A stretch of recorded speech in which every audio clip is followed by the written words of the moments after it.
Well, it's back to school for many students across the country, and it means plenty of traffic on the roads, but not necessarily much in academic achievement. Low attendance levels, poor curriculum standards, all of these things are besetting our students.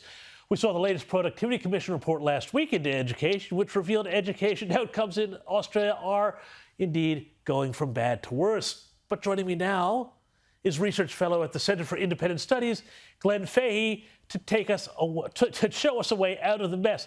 Glenn, we've seen a big funding fight in New South Wales today.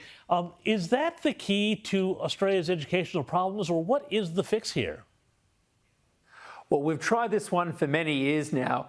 The Australian education system spend around $75 billion a year on school education. And that's around $20,000 for every single student in the system. We've been putting in a lot of money over many decades, but results, as you say, haven't really been moving. The Productivity Commission's report, it was really damning. What it said is that we've made little progress in raising the bar, levelling the bar, or ensuring that more students achieve basic minimum expectations in literacy and numeracy. And ultimately, those who fall behind, well, 4 in 5 of them never go on to exceed minimum benchmarks at all. So the idea that we're going to have a big funding battle and an arms race when it comes to who can bid up the most in education, I feel like we might be missing the point here in the politics of education reform. And I mean, Glenn, like on one side you've got the Education Future Fund, which all sounds great, and on the other side you've got, some tutoring program. Well, wonderful, fine. But really, ultimately, if kids aren't getting a good curriculum taught by teachers who know what they're doing and aren't turning out, woke nonsense and using the classroom as a political platform, they're never going to go anywhere, are they? Well, it always comes back to two things in education. Do we help teachers with how to teach, and do we help them out with what to teach?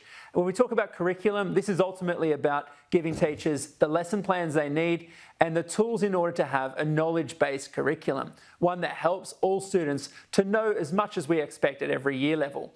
The other part, and the elephant in the room, is, and always is in education, this is, do we help teachers with exactly how to teach, giving them the tools and resources they need to be really effective?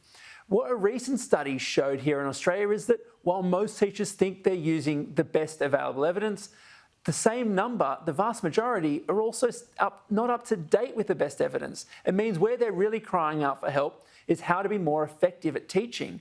And that's why throwing money at tutoring schemes, while they can work, we have to make sure that we're really embedding good teaching practice so that they do make a big difference and don't just become another white elephant.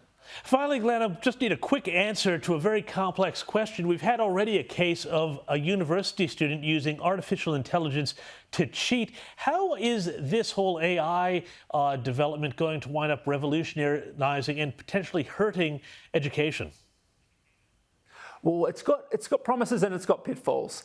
When it comes to students building knowledge, there's nothing quite like learning yourself. The idea that generative AI systems like ChatGPT are going to be useful for students to learn more, of course, isn't the case. Students will need to have advanced knowledge if they're going to become the creative and critical thinkers that we hope for.